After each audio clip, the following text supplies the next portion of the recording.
Hello mga kapamilya, ito po yung ating sili at syempre itong ating sili, gagawa tayo ng ating sili garlic oil at syempre yung ating pinakurat na sausawan. Syempre ito yung paborito ng bayan kaya ito yung ating gagawin mga kapamilya at ito masarap at ito naman yung ating gagawin ngayon yan ang kanilang paboritong sausawan kaya ito yung ating mga sili at piniprepare muna natin at ito nga medyo marami-rami at ginugupit lang tong ating mga sili kasi syempre mag-ingat po tayo at ito nga may kainitan at pagka yan naipahid natin sa ating mata naku mahapdi po yan kaya kailangan mag-ingat po tayo. Kailangan may gloves po tayo pagka gagawa tayo ng mga ganito at ito nga maanghang at syempre kahit na ganyang maanghang naku paborito nila yan sa sausawan at lalo na pagka yung mga may ulam tayo kailangan ng sausawan ito yung kanilang ginagamit.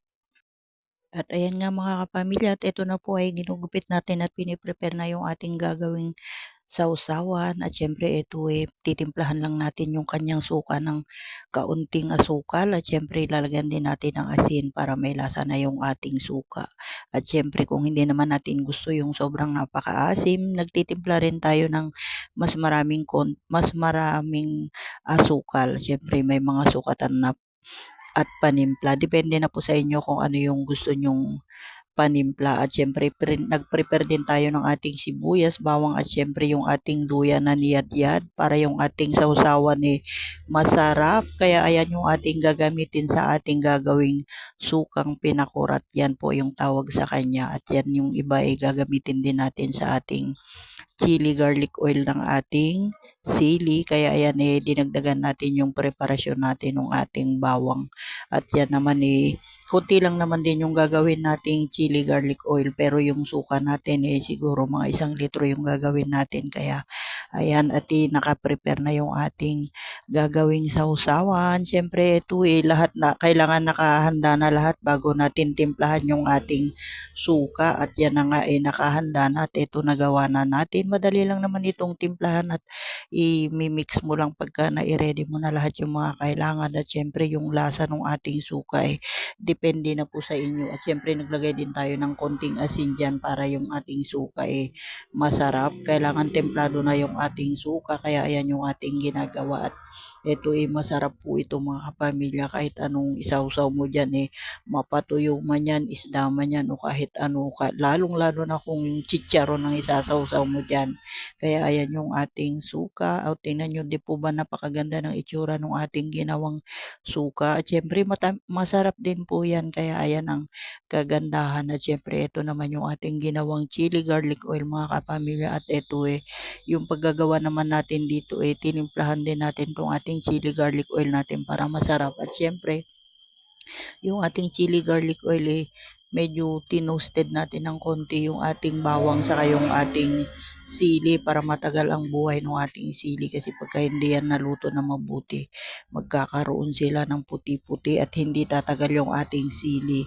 Ganun po yung ginagawa natin para matagal yung natin ng sili pagka ganyang naluto mabuti yung ating sili.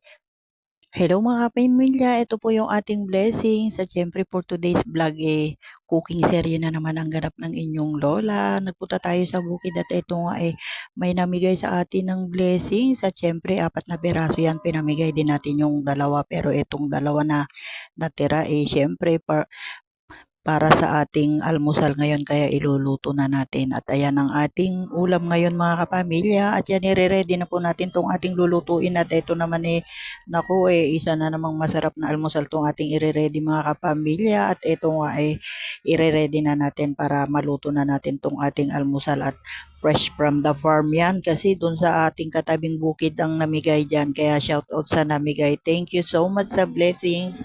At ito nga nahiwa-hiwa na natin itong ating ampalaya mga kapamilya at ito gigisa na natin at ito yung ating lulutuin ngayon at tingnan nyo naman yung ating ampalaya napaka-fresh galing sa kanila yan at ito na nga yung ating ampalaya at hindi gaano mapait ito mga kapamilya at ayan nagiwa na rin tayo ng ating bawang sa kasibuyas at Ayan, ipanggigisa na natin at yan masarap pagka may kamatis.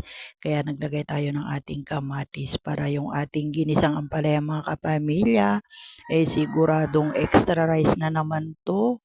At ito nga napakasarap itong ating ginisang ampalaya at ito yung ating gagawin ngayon. At syempre pagka ganyan alam nyo naman pagka gulay paborito natin yan. Kaya yan ang ating ulam ngayon at ito nga napakabilis lang nitong lutuin mga kapamilya at pagka na-ready mo na nga lahat yung mga kakailanganin mo ayan at igigisa mo na lang yan at napakabilis lang. At syempre yung ating kamatis, naggisa na tayo ng ating bawang sa sibuyas at ilalagay na natin yung ating kamatis para yung ating kamatis magisa muna at lulutuin natin yung ating kamatis bago natin ilagay yung ating ampalaya.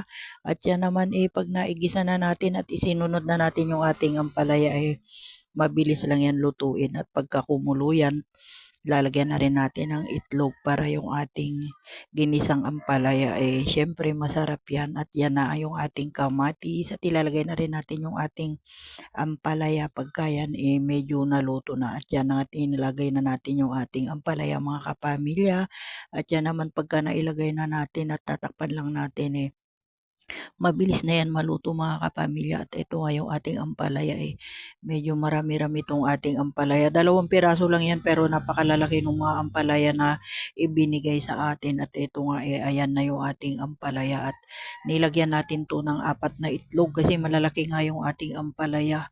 Kaya ayan yung ating ulam ngayon at syempre ayan at naluto na yung ating ulam. Kain na po tayo mga kapamilya. Yan yung ating almusal at syempre isa na namang healthy food yung ating almusal ngayon at yan napakabilis lang nating niluto at bago tayo pumunta sa ating garden kailangan mag-almusal muna tayo bago tayo pumunta dun sa ating garden para meron tayong lakas habang tayo gumagawa sa ating mga pananim at tingnan natin kung ano na ang kaganapan sa ating garden.